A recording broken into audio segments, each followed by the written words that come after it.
we've got some of my favorite stories on tap this week. What's it all have in common? Booze, for one thing. Also, it all happened this week in history. Let's get into it.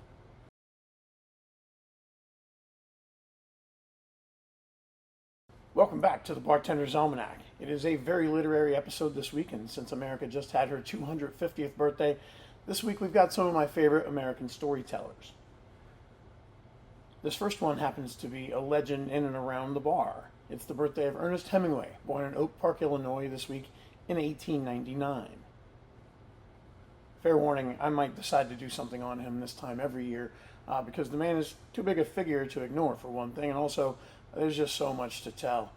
Plus, you kind of can't grow up in my hometown without knowing and loving the legend of Ernest Hemingway. He was, by all accounts, brilliant just about as soon as he could talk. He started writing fiction in high school and he stood out for it immediately, but he was stunted by his family. They wanted to tamp that personality down, but Ernest Hemingway was not to be tamed. After high school, he was starving for a less sheltered life. Rather than attend college, Hemingway left Illinois and was hired at 17 years old as a newspaper writer for the Kansas City Star. When World War I broke out due to physical ailments, Hemingway was repeatedly rejected for military service, so he entered the war as an ambulance driver for the Red Cross. A couple of weeks before his 19th birthday on ambulance duty near the Austro-Italian front, Ernest Hemingway was hit by a mortar shell. He came away mostly okay, although his surgeons were not able to get all the shrapnel out of his legs and buttocks, and he was in some measure of pain for the rest of his life. After that mortar incident, he was hospitalized in Milan, where he fell in love very quickly with a nurse named Agnes von Kurowski. Their affair was quite real, but still she refused to marry him. Luckily, the government sent him home to recover with his family in Illinois, and he couldn't have pursued the relationship anyway. Back home in Illinois, his passions continued to stir, and before long, his thirst for adventure sent him back to Europe, as a writer this time. The Toronto Star made Ernest Hemingway their foreign correspondent. His home base was Paris, and that's where he met any number of other American expat writers, names like Gertrude Stein and F. Scott Fitzgerald. Owing a debt to their influence, his first book, In Our Time, was published in Paris in 1924 and then in New York City in 1925. Hemingway's post-war years were occupied by book writing with short interruptions for adventure. He fell in love not only with women all over the place, but also with Spain. He became enamored of bullfighting there, although he saw that more as a tragic ceremony than as a real sport. This became the focus of his 1932 novel, Death in the Afternoon, and that's what gave birth to a cocktail by that same name. Death in the Afternoon is champagne seasoned with a little bit of absinthe, or if you make it the way Hemingway did, it's a big glass of absinthe cut with a little champagne.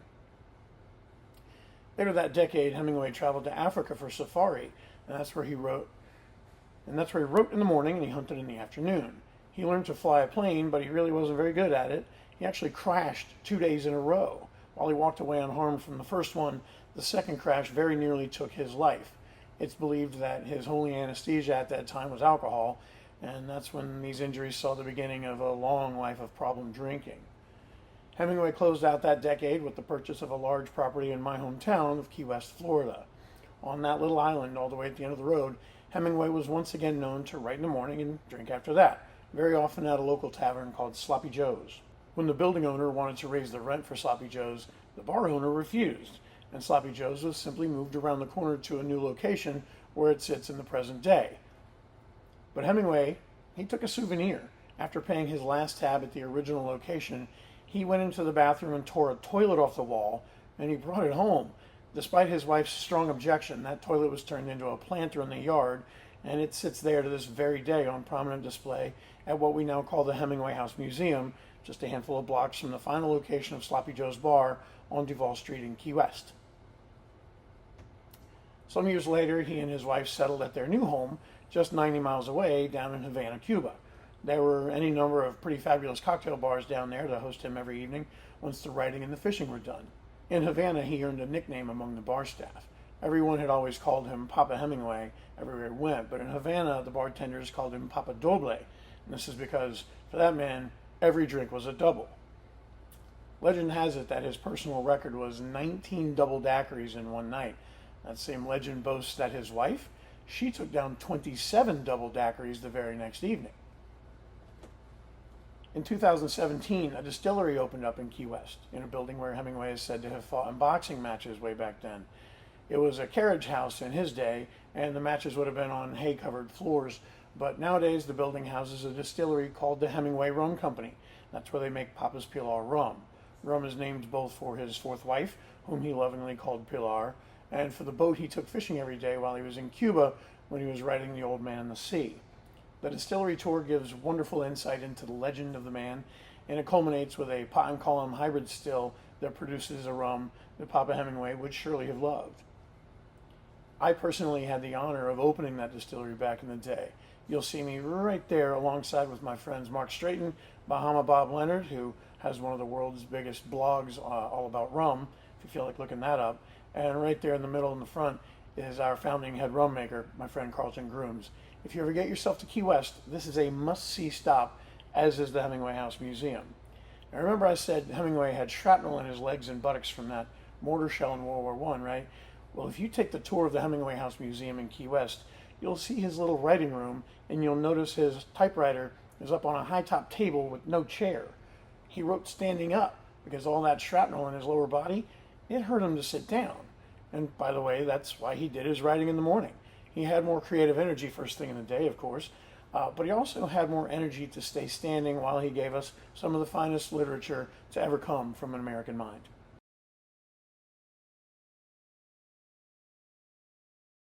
Speaking of storytelling, it was this week back in 2007 when the show Mad Men premiered on AMC. Set in the 1960s advertising universe, leading man Don Draper and his merry band of advertising executives, those guys never went long without a drink.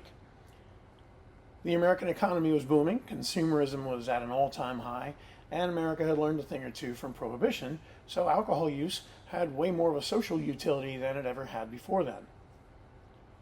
In fact, it had a business purpose. Drinking wasn't just commonplace, it was kind of weird if you didn't drink while you were cutting deals.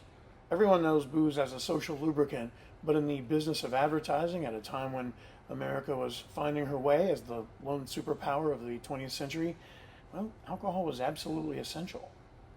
If you've seen the show, then you know it's terrific.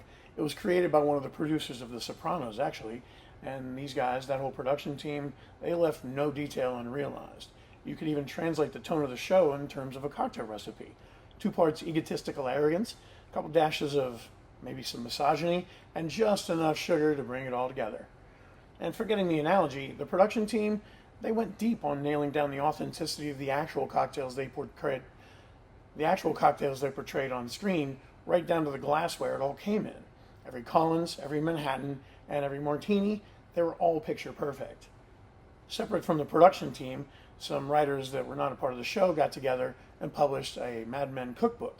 And there's some drink recipes in there.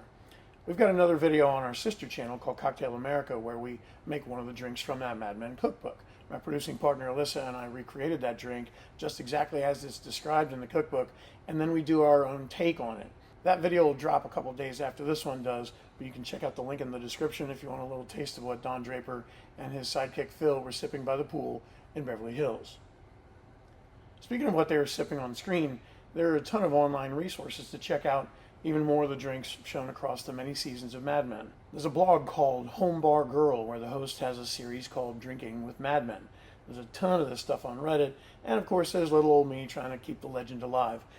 The show Mad Men's been off the air for quite a little while now, so it's a little bit easy to forget, but the real reason I wanted to feature them here on the Bartender's Almanack is Don Draper and the others on Mad Men, they are widely credited with the resurgence of the popularity of the old-fashioned cocktail. So if you're in the mood for a great classic, whether it's an old-fashioned or the thing we make by the pool, Mad Men is more than a terrific TV series. It's a fantastic resource as a reminder on some great drinks from the mid-20th century.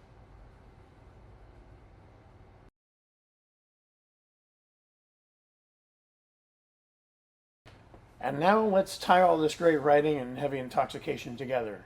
This week we celebrate also the birthday of another one of American literature's most intoxicated figures. If ever there was a man who might out-party Don Draper and Ernest Hemingway, that man's name would be Hunter Stockton Thompson. He was born July 18, 1937 in Louisville, Kentucky, so it's entirely possible there was bourbon in his infant blood. If by some miracle you don't know the name Hunter S. Thompson, get your damn life together. His first big thing was he spent a year living with the world's most notorious biker gang and turned out a book about the experience. The title was simple, Hell's Angels, but the impact was huge. This is the book that scholars see as Hunter S. Thompson's first complete work in what the author called the gonzo journalism style. It was typified by the journalist himself being so immersed in the reporting that he became a central figure in the events that he was writing about. Cut to 1970 when Thompson wrote a magazine article entitled "The Kentucky Derby is Decadent and Depraved." The article isn't about the horse race hardly at all, more so about the booze-soaked depravity that belies the culture surrounding that event.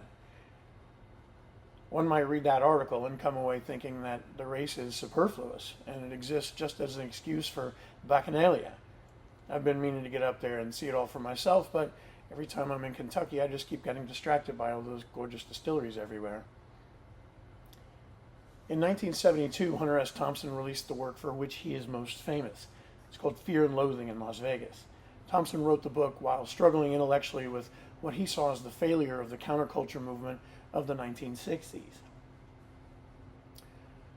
Fear and Loathing was adapted to the big screen twice, once with Bill Murray as the lead in a movie called Where the Buffalo Roam. And the second time was under the same name as the book, Fear and Loathing in Las Vegas, starring Johnny Depp in the role of Hunter S. Thompson. Now strap in for this next part because Thompson was a man plagued, if not defined, by substance abuse. In 1994, American journalist E. Jean Carroll did a bit of gonzo journalism on the man himself, and in that pursuit, she lived with him and listed the following as Thompson's daily routine every single day. 3 p.m., rise. 3:05, Chivas Regal and a Dunhill cigarette with the morning papers. 3:45 p.m., cocaine. 3:50, another glass of Chivas, another Dunhill.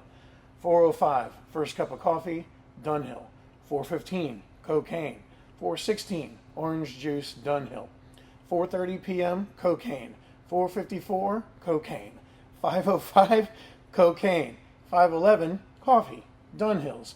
5:30, more ice in the Chivas. 5:45, cocaine. 6 o'clock, grass to take the edge off. 7:05 to the Woody Creek Tavern for lunch. Heineken, 2 margaritas, 2 cheeseburgers and fries, a plate of tomatoes, coleslaw, taco salad, a double order of onion rings, carrot cake, ice cream, bean fritter, Heineken, Dunhills, cocaine, and for the ride home a snow cone with 3 or 4 jiggers of Chivas. 9 p.m., cocaine. 10 p.m., drops acid. 11 p.m., chartreuse, grass, cocaine. 11:30, cocaine. Midnight, Hunter ready to write. 12:05 p.m. to 12:05 to 6 a.m., meaning while he was writing, chartreuse, cocaine, grass, Chivas, coffee, Heineken, Dunhills, grapefruit, OJ, and gin. 6 a.m. in the hot tub with champagne, Dove bars, and fettuccine alfredo. 8 a.m. Halcyon, and 8:20 sleep.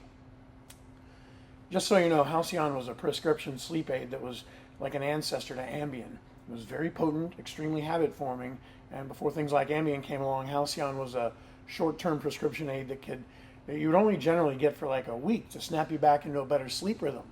But given Hunter Thompson's expansive menu of habit-forming substances that I just read off to you, seems to me like he must have found a doctor willing to look the other way on that piddly-ass Halcyon. So that was 1994, and he remained both prolific and in those habits for another 10 or 11 years. Fast forward to a little before 6 p.m. on February 10 of 2005 when Hunter Thompson was on the phone with his wife. He wanted her to come home and help him with an article he was writing for ESPN. On that call, what she thought was the mechanical sound of a typewriter, it was really the sound of him pulling back the hammer on a revolver. She hung up the call before he pulled the trigger.